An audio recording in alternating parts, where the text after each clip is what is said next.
நம்ம பார்த்தோம்னா த மேட்ரிக்ஸ்ங்கிற படத்துல சொல்லலாம். இதுல தாமஸ் ஏ ஆண்டர்சன்ங்கிற அவரை பத்தின ஒரு கதை தான் வந்துட்டு இந்த படம் ஃபுல்லாமே வருது.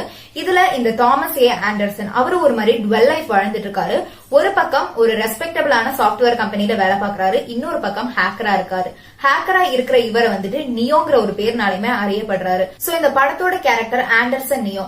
அதுல இருக்கிற அந்த நியோங்கிற பேரை வந்துட்டு நம்ம ஒரு பசில் மாதிரி ட்விஸ்ட் பண்ணி பார்த்தோம்னா நமக்கு ஒன்ங்கிற ஒரு வேர்டு கிடைக்கும். இனி கிரீக்ல நியோக்கு நியூங்கிற ஒரு மீனிங்மே வருது. இனி ஆண்டர்சன்ங்கிற பேர்ல பார்த்தோம்னா ஆண்டர்னா மேன்ங்கிற ஒரு மீனிங் வருது. சன்னா இந்த இடத்துல மகன்கிற ஒரு மீனிங் வருது. நம்ம எல்லாருக்குமே புரியும். இந்த எல்லாத்தையுமே வந்துட்டு நம்ம ஒரு மாதிரி ஷஃபிள் பண்ணி பார்க்கும்போது நியூ சன் ஆஃப் மேன்ங்கிற ஒரு சென்டென்ஸ் நமக்கு கிடைக்குது. இனி இந்த படத்துல வர மார்பிஸ்ங்கிற கேரக்டரோட ஒரு ஐடியாலஜி நம்ம பார்த்தோம்னா கிளாசிக் மித்தாலஜி படி மார்பிஸ் வந்துட்டு காட் ஆஃப் ட்ரீம்ஸ்னு சொல்லி அறியப்படுறாங்க. சோ ட்ரீமை குறிக்கிறதுக்காக இவருக்கு இந்த ஒரு பேரை வச்சிருப்பாங்க.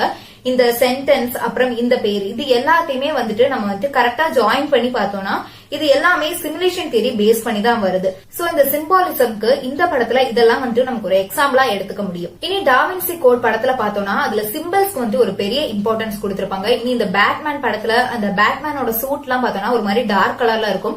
அந்த சூட் ஆக்சுவலா அந்த சூட்ல இருக்கிற அந்த டார்க்னஸ் வந்துட்டு இந்த பேட்டை குறிக்கிற விதமா அமைஞ்சிருக்கும். இனி இந்த கேப்டன் அமெரிக்கா, ஸ்பைடர் மேனோட சூட் இல்லைன்னா அவங்க கையில வச்சிருக்கிற ஒரு சில பொருட்கள் எல்லாமே அந்த ரெட் ப்ளூ ஒயிட்டோட காம்பினேஷன்ஸ் அதிகமா இருக்கும். சோ இது எல்லாமே அவங்களோட அமெரிக்கன் ஹீரோஸ் வந்துட்டு குறிக்கிற விதமா இதெல்லாமே அமைஞ்சிருக்கும். இனி ஒரு ஈவிலான விஷயத்தை குறிக்கும் போது அவங்க வந்துட்டு அதிகமா அதுக்கு வந்துட்டு ஒரு டார்க் சூட் இல்ல ஒரு டார்க்கான ஒரு இதுதான் வந்துட்டு அவங்க அதுக்கு வந்துட்டு போர்ட்ரே பண்ணிருப்பாங்க. சோ அது வந்துட்டு ஒரு ஈவில குறிக்கிறதுக்கு இந்த டார்க்னஸ் அதிகமா யூஸ் பண்ணிருக்காங்க.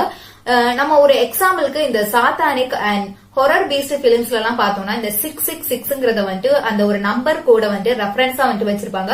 இது சாத்தானிக் கல்ச்சர் பேஸ் பண்ணது அப்படின்னு சொல்லிட்டு. சோ இதெல்லாம் வந்துட்டு சிம்பாலிசம் அடிப்படையில தான் வந்துட்டு இருக்கு.